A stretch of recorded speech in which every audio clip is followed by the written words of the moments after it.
कितनी बदल गई है हमारी आदतें, कैसे प्रभावित हो रही है हमारी जीवन शैली, इस पर हम लोग चर्चा करने जा रहे हैं।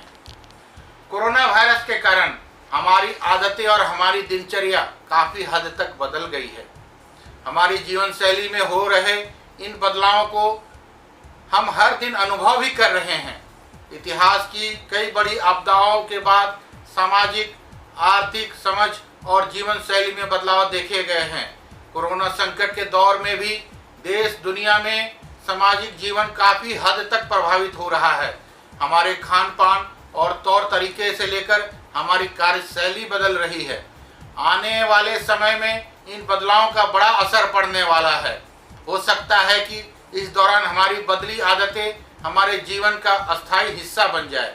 आइए जानते हैं किस तरह से कोरोना ने हमारे जीवन शैली बदल के रख दी है। नमस्ते से शुरुआत करते हैं। भारतीय संस्कृति में हाथ जोड़कर नमस्ते से अभिवादन करने की परंपरा रही है। कोरोना महामारी जब फैली तो स्वास्थ्य विशेषज्ञों ने हाथ मिलाने की आदत से परहेज करने की सलाह दी, क्योंकि एक व्यक्ति से दूसरे व्यक्ति को होने वाली इस बीमारी में हाथों के जरिए संक्रमण फैलने का सबसे ज़्यादा खतरा रहता है। सोशल मीडिया में डोंट शेक हैंड्स और नमस्ते जैसे हैशटैग वायरल हुए और इसके साथ ही भारत में भी हैंडशेक करने वाले लोग अपनी पुरानी संस्कृति में लौटे, जबकि पूरी दुनिया ने हाथ मिलाने की जगह नमस्ते करने की भारतीय संस्कृति अपना ली है। साफ सफाई बरतने की आदत। कोरोना संक्रमण के डर से हमारी साफ सफाई की आदतों में काफ़ी सुधार आया। विश्व स्वास्थ्य संगठन ने कोरोना से बचने के लिए दिन भर समय समय पर हाथ धोते रहने की सलाह दी। हाथों को 20 सेकंड तक साबुन और पानी से धोना जरूरी है। यह हमारी आदत बन गई। इंटरनेट पर हाथ धोने के सही तरीके खूब सर्च हुए। पास रखे जाने वाले अन्य जरूरी सामानों में अल्कोहल युक्त सैनिटाइजर भी शामिल हुआ।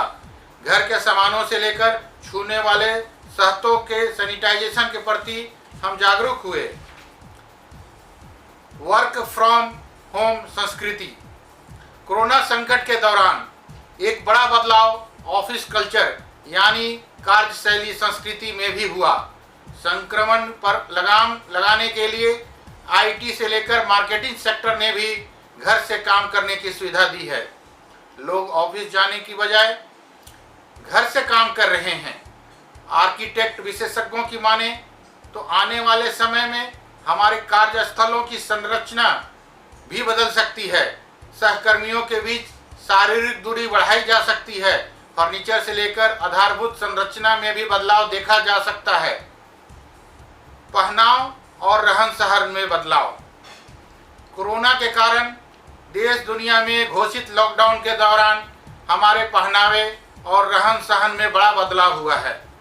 ऑफिस, बैंक या अन्य कार्यस्थल जाना नहीं है, इसलिए शर्ट, पैंट, जींस, कोट या अन्य किसी प्रोफेशनल आउटफिट की जगह लोग टी शर्ट, पैजामा जैसे कंफर्ट कपड़े पहन रहे हैं। कामकाजी महिलाएं भी घर में साड़ी, कुर्ती वगैरह या किसी अन्य प्रोफेशनल आउटफिट की जगह नाइटी या अन्य कंफर्टेबल यानी आरामदेह घरेलू कपड़े पहन रही हैं। वार्डरोब कलेक्शन से लेकर हमारे फैशन और स्टाइल में भी लोग प्रयोग करते नजर आ रहे हैं। किचन में तैयार हो रहे हैं नए नए शेफ। इन दिनों लोगों का होटल और रेस्टोरेंट में जाना बंद है। गलियों और चौराहे पर चटपटे चाट और पानीपुरी से लेकर छोले कुलचे या अन्य चटकारों का आनंद लेना अब संभव नहीं है। उत्तर भारत की मिठाइयों से लेकर दक्षिण भारतीय जायकों का लजीज स्वाद हमारे मुंह तक नहीं पहुंच पा रहा। ऐसी स्थिति में घर के किचन में ही लगातार प्रयोग हो रहे हैं। कुछ प्रयासों के बाद लोग सफल भी हो रहे हैं। इंटरनेट पर ऑनलाइन रेसिपी खूब सर्च की जा रही है। लोग टीवी पर भी रेसिपी देखकर घर में बना रहे हैं। किचन से दूरी बनाकर रखने वाले लोग भी अब शेफ बनकर उभर रहे हैं। यह अभ्यास खासकर छात्रों और युवाओं को भविष्य के लिए तैयार करने वाला है। आज जबकि महिलाएं किचन से निकलकर पुरुषों के साथ कदम ताल करते हुए हर तरह की जॉब कर रही है, तो इन दिनों पुरुष भी महिलाओं के साथ किचन में सहभागी हो रहे हैं। सीखने की कला, इन दिनों लोगों में नई नई चीज़ें सीखने की ललक बढ़ी है। इंटरनेट पर तो ऑनलाइन कोर्सों की भरमार है। लोग अपनी हॉबी यानी शौक को विस्तार दे रहे हैं। गाना गाने से लेकर गिटार बजाने तक, चित्रकारी से लेकर अदाकारी तक, फोटोग्राफी से लेकर बागवानी तक लोग काफ़ी कुछ सीख रहे हैं। सोशल मीडिया पर यदि एक चक्कर लगाकर आएंगे तो हर तीसरा व्यक्ति अपना कौशल दिखाता बढ़ाता नजर आएगा। इस लॉकडाउन पीरियड का उपयोग लोग अपनी कला और कौशल को निखारने में लगा रहे हैं। ये चीज़ें भविष्य में काम ही आएगी, कम से कम नुकसान तो नहीं ही देगी। कितने डिजिटल फ्रेंडली हुए हम डिजिटल युग में काफ़ी हद तक अपडेट हुए हैं, खासकर इस लॉकडाउन पीरियड में, जबकि रिजर्व बैंक के गवर्नर माननीय शक्तिकांत दास ने भी कैश की जगह डिजिटल लेन देन की अपील कर चुके हैं। लोगों में यह संस्कृति बढ़ी है। लोग कैश की जगह पेटीएम, फोन पे और गूगल पे जैसे मोबाइल प्लेटफॉर्म के जरिए यूपीआई लेन देन कर रहे हैं।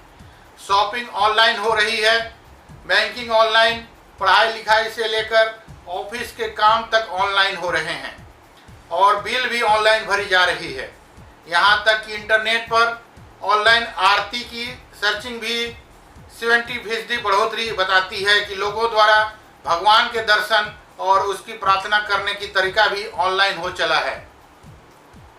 धूम्रपान, स्मोकिंग की आदत, कोरोना वायरस से संबंधित रिसर्च में यह बात तो प्रमाणित हो चुकी है कि कमजोर इम्यून सिस्टम वालों को इसके संक्रमण का खतरा ज़्यादा है। धूम्रपान व्यक्ति के इम्यून सिस्टम को कमजोर करता है और शोधकर्ताओं के मुताबिक धूम्रपान करने वाले लोगों को भी कोरोना संक्रमण का ज़्यादा खतरा है। ऐसे में बहुत सारे लोग अब धूम्रपान की आदत छोड़ने की कोशिश कर रहे हैं। भारतीय सूचना सेवा के अंतर्गत छत्तीसगढ़ के क्षेत्र प्रचार पदाधिकारी के रूप में कार्यरत प्रेम कुमार बताते हैं कि इंटरनेट पर धूम्रपान कैसे छोड़े इस सर्चिंग का आंकड़ा बढ़ा है। इसका मतलब साफ है कि लोग धूम्रपान छोड़ना चाह रहे हैं। यह सकारात्मक बदलाव है। निःशुल्क सलाह सुझाव, लॉकडाउन के दौरान खान पान से लेकर फिटनेस, स्वास्थ्य, पढ़ाई लिखाई, खेल, इन हाउस एक्टिविटी वगैरह को लेकर हम बहुत सारे सवालों का जवाब ढूंढ रहे हैं। हमारी इसी क्यूरियोसिटी यानी जिज्ञासाओं ने इंटरनेट पर टिप्स, सलाह और सुझावों की भरमार ला दी है। फेसबुक, व्हाट्सएप से लेकर यूट्यूब पर आपके मन में उठ रहे हर सवाल के जवाब मौजूद हैं और इस लॉकडाउन पीरियड में यह सारा ज्ञान मुफ्त में बांटा जा रहा है, यानी कि निःशुल्क। आने वाले समय में यह बदलाव अस्थायी हो सकता है। हमारी निर्भरता ऐसे प्लेटफॉर्म पर बढ़ सकती है। पुराने दौर की यादों में गोते लगाता मन, बाहर घूम फिर ना पाने और दोस्त यारों से ना मिल पाने की बंदिशों के बीच लोग पुराने दौर में याद करते हुए समय बिता रहे हैं। घर में पुराने एल्बम पलटना, मोबाइल या लैपटॉप में पुरानी तस्वीरें देखते हुए मुस्कुराना अच्छा लग रहा है और फिर इन तस्वीरों को सोशल मीडिया पर शेयर करने और उन पर चर्चा का लोग मन बहला रहे हैं। इधर दूरदर्शन पर रामायण, महाभारत जैसे धारावाहिकों के जरिए हमारा मनोरंजन हो रहा है और तो दूसरी ओर सोशल मीडिया पर 10 साल पहले, कब, तब और अब जैसे फोटो चैलेंज चल रहे हैं। इन क्रियाकलापों के जरिए हमारा यात्री मन पुराने दौर की यात्रा भी कर रहा है। धन्यवाद। आपका अपना doctor Arun Kumar. Corona virus के बारे में बच्चों को कैसे समझाएं? दुनिया भर में जैसे जैसे कोरोना वायरस के मरीजों की संख्या बढ़ रही है, वैसे वैसे इस वायरस से जुड़ी सही और गलत जानकारियां भी लोगों तक पहुंच रही है। यह जानकारियां आपके बच्चे तक भी पहुंच रही है। हो सकता है कि आप सही और गलत जानकारी के अंतर को समझ लें, लेकिन बच्चे के लिए ऐसा करना मुश्किल होता है। साथ ही तरह तरह की सनसनी वाली खबरों से मीडिया और सोशल मीडिया भरे पड़े हैं। ये आपके बच्चे को डरा भी सकते हैं, इसलिए बच्चों को इस तरह जानकारी दे कि वे बिना डरे सही बातें समझ जाएं। ये आप कैसे कर सकते हैं, आइए जानते हैं। बच्चे ये सवाल पूछ सकते हैं, क्या मैं बीमार पड़ सकता हूँ? क्या मेरा स्कूल बंद हो जाएगा? क्या दादा या दादी मर जाएंगे? डरने से बचाएं। अपने बच्चों को कोरोना वायरस के खतरे से बचाने के लिए उसे आसान शब्दों में प्यार से बताएं कि वायरस कैसे फैलता है और इसके खतरे को कैसे कम कर सकते हैं, जैसे कि हाथ धोते हुए प्यारे प्यारे बहुत सारे बुलबुलों के जरिए। कोविड-19 कोरोना वायरस से होने वाली एक श्वसन संबंधी बीमारी है, जिसमें बुखार होता है और फिर सूखी खांसी आती है। इसमें जुकाम भी हो सकता है। करीब 1 हफ्ते बाद सांस लेने में परेशानी होने लगती है और कुछ मरीजों को अस्पताल में भर्ती भी कराना पड़ता है। डॉक्टर्स के मुताबिक कोरोना वायरस संक्रमित व्यक्ति के खांसते या छींकते वक्त निकली बूंदों से फैलता है। बच्चों से इस बारे में बात करना बहुत ज़रूरी है कि वो कैसे बच सकते हैं, जैसे कि खांसते या छींकते वक्त रुमाल या टिश्यू का इस्तेमाल करें और फिर उसे कूड़ेदान में ही फेंकें। उन्हें सब साफ सफाई रखने के बारे में बता सकते हैं। जब कोरोना वायरस के बारे में बच्चे से बातचीत खत्म हो जाए तो तुरंत किसी ऐसे टॉपिक पर बात शुरू करे दे जो हल्का फुल्का हो, जैसे उस लंच में क्या खाना है और शाम को होने वाले मैच में कौन जीतेगा। अपनी जानकारी पूरी रखें। माता पिता के सामने अक्सर इस तरह की स्थितियाँ आती रहती हैं जिनमें बच्चों के सवालों के जवाब देना मुश्किल होता है, जैसे युद्ध, आतंकवाद, जलवायु परिवर्तन, सेक्स एजुकेशन आदि। माता पिता पूरी कोशिश करते हैं बच्चे को आसान तरीके से इन बातों को समझा सके। जो बच्चे किशोर होने वाले हैं वो जोखिम का आकलन करने की अपनी क्षमता को विकसित कर सकते हैं। इसलिए ये जानना जरूरी है कि वो कोरोना वायरस को लेकर कितने परेशान हैं।